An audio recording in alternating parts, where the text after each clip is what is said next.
చిన్నప్పటి నుంచి మన చరిత్రలో పెద్ద పెద్ద అక్షరాలతో కనిపించిన అతిపెద్ద అబద్ధం ఆర్యుల వలస, ఆర్యుల దండయాత్ర. బ్రిటిష్ వారు మన చరిత్రను భ్రష్టు పట్టించేందుకు పుస్తకాల్లో బలవంతంగా పెట్టిన మొదటి పాఠం ఆర్యుల దండయాత్ర. ఆ తర్వాత బ్రిటిష్ వారు వెళ్ళిపోయినా వారికి విధేయులైన ఓ వర్గానికి చెందిన వ్యక్తులు చరిత్రకారుల పేరుతో ఈ పాఠానికి మరిన్ని అబద్ధాలు చేర్చి కొన్ని తరాలకు తప్పుడు పాఠాలు చెప్పారు. ఆర్యుల దండయాత్ర జరిగింది అని చెప్పేందుకు ఒక్క ఆధారం కూడా లేదు.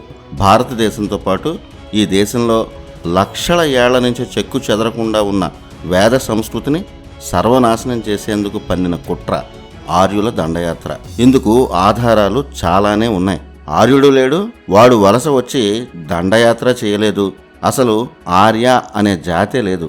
బ్రిటిష్ వీర విధేయుడు మ్యాక్స్ ముల్లరే ఈ మాట చాలాసార్లు చెప్పాడు. వేదాల్లో చెప్పిన ఆర్య అనే పదం భారతదేశంలో ఒక గౌరవ వాచకం. ఋగ్వేదంలో 36 సార్లు ఈ ఆర్య అనే పదం కనిపిస్తుంది. ఇప్పటికీ గొప్ప గొప్ప గురువులను ఆర్య అని మన పెద్దవాళ్ళు సంబోధిస్తూ ఉంటారు. అది ఒక జాతి పేరు కాదు, కానీ ఒక నిజం కన్నా అబద్ధమే వేగంగా ప్రచారం అవుతుంది. అందుకే ఆర్యుల దండయాత్ర అనే అబద్ధాన్ని బ్రిటిష్ వారు గొప్పగా ప్రచారం చేశారు. వైదిక ధర్మాన్ని విచ్ఛిన్నం చేసి మన పురాణాల్లో ఉన్న చరిత్రను పూర్తిగా ప్రజలకు దూరం చేయడానికి, అసలు మనకంటూ ఒక పాఠమే లేకుండా చేసి తమ మతాన్ని పెంచుకోవడానికి బ్రిటిష్ వారు చేసిన అతిపెద్ద కుట్ర ఆర్యుల దండయాత్ర సిద్ధాంతం. మొదట బ్రిటిష్ వారు చెప్పిన ఆ కట్టుకథను చెప్పుకుందాం. మధ్య ఆసియా నుంచి ఆర్యులు అనే నాగరికులు సంస్కృతం మాట్లాడేవారు ఇప్పటి భారతదేశం మీద 1500 BCEలో దండెత్తారట. ఇక్కడ BCE అంటే బిఫోర్ కామన్ ఎరా అని గుర్తుంచుకోండి. సంస్కృతం మాట్లాడే ఆర్యులు ఇక్కడున్న అనాగరికులైన భారతీయులపై దాడి చేసి వారిని తరిమేసి హరప్పా లాంటి నగరాలను ధ్వంసం చేసి ఇక్కడే స్థిరపడిపోయారట. వారే భరతఖండానికి నాగరికత నేర్పారట.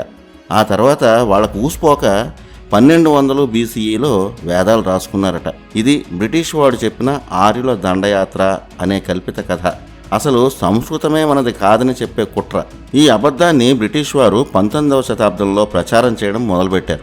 ఈ ఆర్యన్ దండయాత్ర సిద్ధాంతం సృష్టించినవాడు మ్యాక్స్ ముల్లర్. ఇతను జర్మనీలో సంస్కృతం నేర్చుకున్న స్కాలర్. ఆ తర్వాత ఆక్స్ఫర్డ్ యూనివర్సిటీలో యూరోపియన్ లాంగ్వేజెస్పై పరిశోధన చేశాడు. అప్పుడే బ్రిటిష్ వారు ఇచ్చే జీతం కోసం వారికి తగ్గట్టుగా వేదాలను ట్రాన్స్లేట్ చేశాడు. 1850 నుంచి 1874 వరకు ముల్లర్ సంస్కృతం నుంచి ఇంగ్లీష్కి ఈ ట్రాన్స్లేషన్లు చేశాడు. బ్రిటిష్ వారు అప్పగించిన ఈ ట్రాన్స్లేషన్ పని ముల్లర్కి ఒక జాక్పాట్. అతనికి సంస్కృతం, వేదాలు అన్నం పెట్టాయి. అలాంటిది అన్నం పెట్టిన వేదాలకే దారుణమైన నమ్మక ద్రోహం చేశాడు ముల్లర్. అతను ఎప్పుడూ భారత్ వచ్చింది లేదు. మన సంస్కృతిని ప్రత్యక్షంగా చూడకుండానే లండన్లో కూర్చొని భారతదేశ తలరాతను మార్చే పని చేశాడు. అసలు వేదాల్లో కానీ మన పురాణాల్లో కానీ ఎక్కడా లేని ఈ ఆర్యుల దండయాత్రను తీసుకొచ్చి చరిత్రను పూర్తిగా మార్చేశాడు. ఆ సిద్ధాంతాన్ని భారతీయ సాంస్కృతిక విధ్వంసం కోసం బ్రిటిష్ ప్రభుత్వం మార్కెట్ చేసింది. ఇండస్ సివిలైజేషన్ బయటపడిన 1920ల వరకు బ్రిటిష్ వారు ఈ ఆర్య సిద్ధాంతాన్ని బలంగా ప్రచారం చేస్తూ వచ్చారు. ఏదైనా చెప్తే ఆధారాలు ఉన్నాయా అని చాలామంది అడుగుతుంటారు. మరి ఒక్క రుజువు కూడా దొరకని ఈ ఆర్యుల దండయాత్రకు ఆధారాలున్నాయా అని ఎప్పుడూ ఎవ్వరూ అడగరు. ఆర్య సిద్ధాంతాన్ని మ్యాక్స్ ముల్లర్ చెప్పే నాటికి హరప్పాలో ఇంకా తవ్వకాలే జరగలేదు. అప్పటికి భారత్లో ఆర్కియాలజీ పరిశోధనలు అంతంత మాత్రమే. మరి ఏ ఆధారంతో అతను చెప్పాడు? వైదిక సంస్కృతిని విచ్ఛిన్నం చేయడానికి, కొన్ని తరాల పాటు బ్రిటిష్ బానిసత్వంలో భారతీయులు మగ్గడానికి ముల్లర్ ఊహల్లో పుట్టిన ఓ కట్టు కథ అది. అయితే ముల్లర్ మరణించడానికి కొన్నేళ్ల ముందు మాత్రం అతనే ఆర్యులు అనే జాతి లేదని, ఈ ప్రపంచంలో స్వర్గం లాంటి దేశం భారత్ అని, భారత చరిత్రలో ఉన్నన్ని అద్భుతాలు ప్రపంచంలో ఇంకెక్కడా లేవని చాలాసార్లు చెప్పి తన తప్పుని దిద్దుకున్నాడు. కానీ బ్రిటిష్ వారు ఆ కట్టు కథనే నిజం చేసి భారత్ అస్తిత్వాన్ని దెబ్బతీయాలని, అప్పుడే ఈ దేశం తమ కంట్రోల్లోకి పూర్తిగా వస్తుందని భావించారు. అయితే ఆ కట్టుకథని హరప్పా మొహంజదారోలు బయటపడతాయని బ్రిటిష్ అస్సలు ఊహించలేదు. 1856లో హరప్పా నాగరికత విస్తరించిన ప్రాంతాల్లో కరాచీ నుంచి లాహోర్కు రైల్వే లైన్ వేస్తున్న సమయంలో అత్యంత నాణ్యమైన పెద్ద పెద్ద కాల్చిన ఇటుకలు లక్షల సంఖ్యలో దొరికాయి. వాటిని బ్రిటిష్ వారు రైల్వే లైన్లకు, స్టేషన్ నిర్మాణాలకు ఉపయోగించేవారు. వందల కిలోమీటర్ల మేర ఈ ఇటుకలు దొరుకుతూనే ఉన్నాయి. అప్పటి బ్రిటిష్ కాలం నాటి ఇటుకల కన్నా ఎన్నో రెట్లు గట్టిగా ఉన్న ఆ ఇటుకలను చూసి అప్పటి ఆఫీసర్స్ ఆశ్చర్యపోయారు. ఆ ఇటుకలతోనే రైల్వే స్టేషన్లు కూడా నిర్మించారు. అలా రైల్వే లైన్ల కోసం వేల ఏళ్ల నాటి అపురూప సింధు నాగరికత ఆనవాళ్లను బ్రిటిష్ వారు దారుణంగా ధ్వంసం చేశారు. అలా 80 ఏళ్ల పాటు రైల్వే లైన్ల కోసం ఆ ప్రాంతం అంతా తవ్వుతూనే ఉన్నారు. అక్కడ ఇటుకలు బయట పడుతూనే ఉన్నాయి. ఇక్కడేదో పెద్ద పెద్ద నగరాలు ఉన్నాయన్న అనుమానం ఆ ఇటుకల వల్లే తెలిసిందే. British India archaeology director general John Marshall ఆధ్వర్యంలో 1920లో జరిపిన తవ్వకాల్లో ప్రపంచానికే కళ్ళు తిరిగేలా ఇండస్ సివిలైజేషన్లోని హరప్పా, మొహంజదారో నగరాలు బయటపడ్డాయి. ఈ నగరాలే ఆర్యుల దండయాత్ర సిద్ధాంతం తప్పని ఆధారాలతో నిరూపించాయి. 1902లో బ్రిటిష్ ఇండియా ఆర్కియాలజీ డిపార్ట్మెంట్కి డైరెక్టర్ జనరల్గా జాన్ మార్షల్ని అప్పటి ప్రభుత్వం నియమించింది. మొదట్లో తక్షశిల, సార్నాథ్లో ఈయన పరిశోధనలు చేశాడు. 1920లో ఇండస్ సివిలైజేషన్లో తవ్వకాలు మొదలుపెట్టాడు. ఇతని టీంలో దయారాం సాహ్ని, ఆర్డి బెనర్జీలు డైరెక్టర్ హోదాలో ఉండేవారు. వీరే హరప్పా, మొహంజదారోలను 1921-22 సంవత్సరాల్లో కనుక్కున్నారు. తవ్వుతున్న కొద్దీ బ్రిటిష్ వారి కట్టుకథలు అబద్ధాలని బయటపడ్డాయి. బ్రిటిష్ ఆర్యుల దండయాత్ర సిద్ధాంతం దెబ్బతింటోందని తెలిసే నిధులు లేవని చెప్పి చారిత్రక కాలాలను నిర్ధారించే స్టాటిగ్రఫీ టెక్నాలజీని జాన్ మార్షల్ కావాలనే ఇగ్నోర్ చేశాడు. ఈ విషయం వికీపీడియాలో కనిపించే మార్షల్ లైఫ్ స్టోరీలో కూడా స్పష్టంగా ఉంటుంది. 1934లో జాన్ మార్షల్ రిటైర్ అయ్యాడు. హరప్పా వల్ల ఆర్యుల దండయాత్ర సిద్ధాంతానికి బ్రేకులు పడ్డాయి. ఎట్టి పరిస్థితుల్లోనూ ఆ సిద్ధాంతాన్ని నిజం చెయ్యాలని బ్రిటిష్ భావించింది. అప్పుడే 1944 నుంచి 48 వరకు 4 ఏళ్ల కాంట్రాక్ట్కి భారత ఆర్కియాలజీ డైరెక్టర్ జనరల్గా మార్టిమర్ వీలర్ని తీసుకొచ్చారు. అంతకుముందు వరకు ఈయన బ్రిటిష్ వారు దోచుకున్న అపురూప వస్తువులను దాచే వేల్స్ నేషనల్ మ్యూజియం, లండన్ మ్యూజియంలకు డైరెక్టర్గా పనిచేశాడు. అంటే దొంగ వస్తువులకు కాపలా కాసే పని అన్నమాట. ఇతను చేసిన ఒకే ఒక్క మంచి పని స్టాటిగ్రఫీ. తవ్వకాల్లో దొరికే ప్రాచీన వస్తువులను ఆర్టిఫాక్ట్స్ అంటారు. అవి దొరికిన ప్రాంతాన్ని బట్టి, మట్టిని బట్టి ఆ వస్తువులు ఎంత ప్రాచీనమైనవో నిర్ధారించే పద్ధతిని స్టాటిగ్రఫీ అంటారు. ఆ తర్వాత కార్బన్ డేటింగ్ వచ్చింది.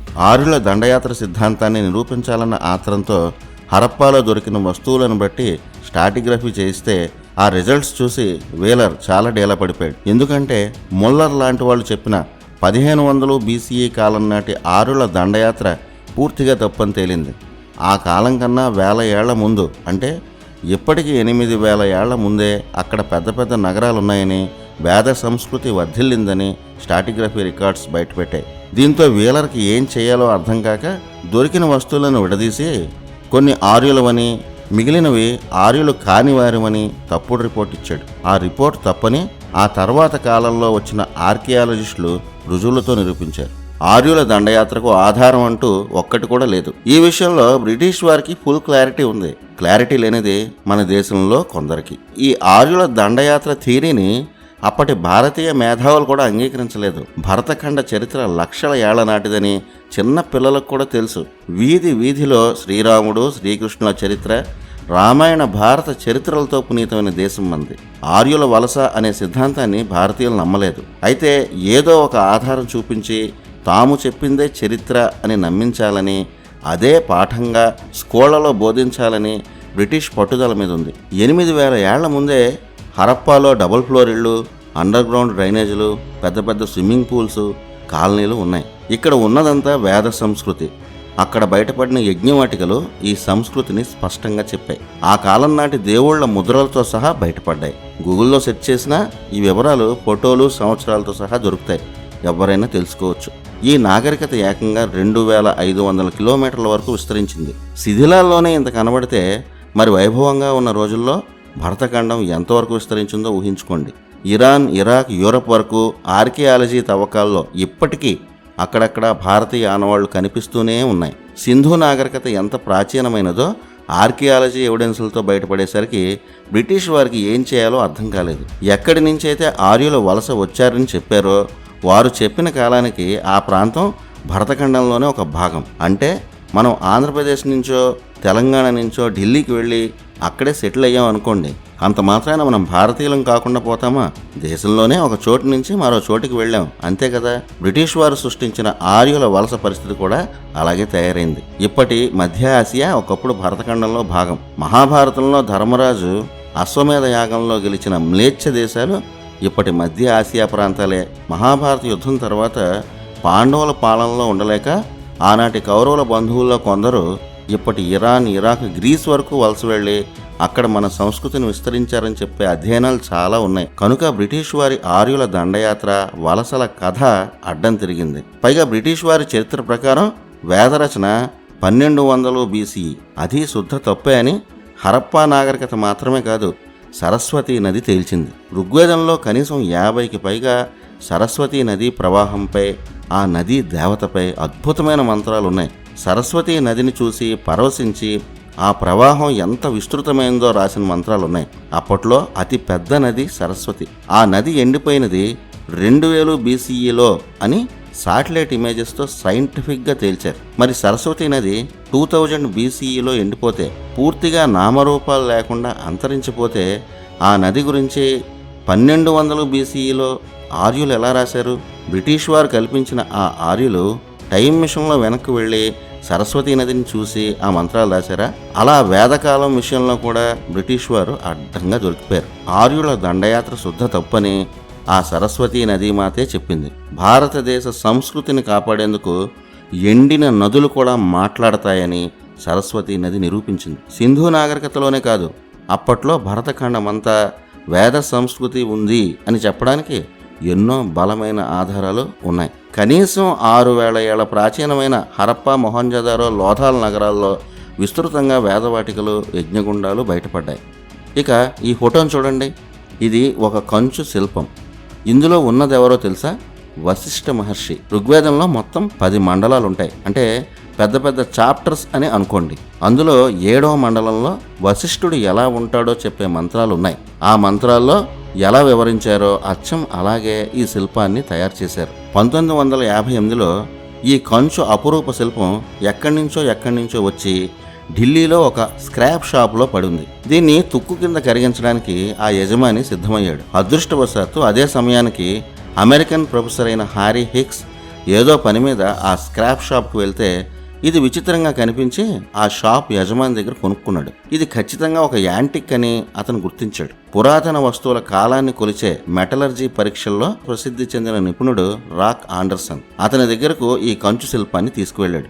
అతను ఈ శిల్పం కాలాన్ని ఆధునిక పరీక్షలతో కనుక్కొని నిర్ధారించాడు. ఇది ఎప్పటిదో తెలుసా? 3700 BCE. అంటే బ్రిటిష్ వారి క్రీస్తుకి 3700 సంవత్సరాల ముందు నాటిది. అంటే ఈ శిల్పం ఏం చెప్తోంది? 3700 BCE కన్నా వశిష్ఠుడు ఇంకా ప్రాచీనమైనవాడు అని. ఋగ్వేదంలో వశిష్ఠుడు దర్శించిన ఒక మండలమే ఉంది. అంటే వేదాలు బ్రిటిష్ వారు చెప్పిన లెక్క కన్నా చాలా కాలం ముందు అని ఈ కంచు శిల్పం నిఖార్సుగా తేల్చింది. ఇలా ఒకటి కాదు, మన చరిత్రను సర్వనాశనం చేసి చేతికొచ్చిన లెక్కలు వేసి అర్థం పర్థం లేని మనది కాని చరిత్రతో బ్రిటిష్ వారు అబద్ధాలతో పుస్తకాలు నింపేశారు. లక్షల సంవత్సరాల వేద సంస్కృతి మంది. అప్పటి బ్రిటిష్ దోపిడీ ముఠాలకు మన సంస్కృతి ఎలా అర్థమవుతుంది? వేదాలు ఒకరు దర్శించినవి కావు. తరతరాలుగా ఋషులు, వారి వారసులు, వారి శిష్యులు ఇలా ఒక పరంపరగా ఒక్కో మేధావి ఒక్కో కాలంలో సూక్తాల రూపంలో దర్శించిన వైజ్ఞానిక గ్రంథాలు వేదాలు.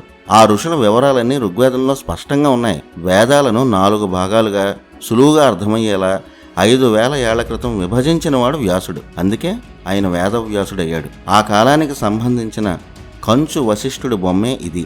వేద కాలాన్ని లెక్కించడం ఎవ్వరికీ సాధ్యం కాదు. ఇలా ఎటు చూసినా బ్రిటిష్ లెక్కలు, ఆర్యవాద సిద్ధాంతం అన్నీ ఘోరంగా తప్పాయి. అయినా అప్పటి ప్రభుత్వం వారిది కాబట్టి, వారు ఏం చెప్తే దానికి తలాడించే విధేయులు ఉన్నారు కాబట్టి బ్రిటిష్ మాటే నెగ్గింది. భారతదేశాన్ని ఎలాగూ నాశనం చేశాం, వారి ఉజ్వల చరిత్రను కూడా సర్వనాశనం చేద్దామని బ్రిటిష్, వారి విధేయులైన వ్యక్తులు, చరిత్రకారులు అనే ముసుగులో కంకణం కట్టుకున్నారు. ఇక్కడ బ్రిటిష్ ఉద్దేశం ఏంటంటే వైదిక సంస్కృతిని నాశనం చేయడం. ఆ సంస్కృతి ఉన్నంత వరకు వేరే మతాల ప్రచారం భారత్లో అసాధ్యమని వారికి తెలుసు. ఆర్యవాద సిద్ధాంతం వెనుక బ్రిటిష్ వారి అసలు ఎజెండాను చెప్పే ఎన్నో సాక్ష్యాలున్నాయి. మహాభారత కాలంలో భాగమే ఈ సింధు నాగరికత అని చెప్పేందుకు సాక్ష్యాలు ఎన్నో కనిపిస్తున్నాయి. ధృతరాష్ట్రుడి అల్లుడు దుర్యోధనుడి బావ సైంధవుడు పాలించిన రాజ్యమే ఈ సింధు రాజ్యం. ఇప్పటికి 5000 ఏళ్ల క్రితం వ్యాస మహర్షి రాసిన మహాభారతంలో వివరించిన సింధు రాజ్యానికి ఇప్పటి హరప్ప, మొహంజదారో ప్రాంతాలకు, అలాగే ద్వారకకు, హస్తినకు పోలికలు సరిపోతున్నాయి. అన్ని చోట్ల ఒకే రకమైన వస్తువులు, ముద్రలు దొరికాయి. మహాభారత యుద్ధంలో అంటే 5000 ఏళ్ల క్రితమే లక్షల సంఖ్యలో గుర్రాలు వినియోగించినట్టు వ్యాసుడు రాశారు. సింధు నాగరికత ప్రజలకు అసలు గుర్రమే తెలియదని ఆర్యవాద సిద్ధాంతంలో రాశారు. మహాభారత ఆనవాళ్లను వెతుక్కుంటూ వెళ్తే అందులో మళ్ళీ సింధు నాగరికతే ఒక భాగంగా కనిపిస్తోంది. అందుకే మహాభారతం ఒక కల్పితం అని చెప్పేందుకు ఆర్యుల దండయాత్ర అనే స్క్రిప్ట్ రాశారని అనుకోవచ్చు. పురాణాల్లోనో మహాభారతంలోనో చెప్పిన విషయాలను ఇక్కడ చెప్పటం లేదు. భారత పురావస్తు శాఖలో ఉన్నత స్థానాల్లో పనిచేసిన ఉద్దండులైన ఆర్కియాలజిస్టులు వెలికి తీసిన ఆధారాలు చూస్తే ఎవరికైనా ఈ విషయమే అర్థమవుతుంది. ఆర్యుల దండయాత్ర నిజానిజాలపై ఇది పార్ట్ 1 స్టోరీ. పైన చెప్పిన చరిత్రకు ఆధారాలతో సహా వివరంగా పార్ట్ 2లో తప్పనిసరిగా చూడండి.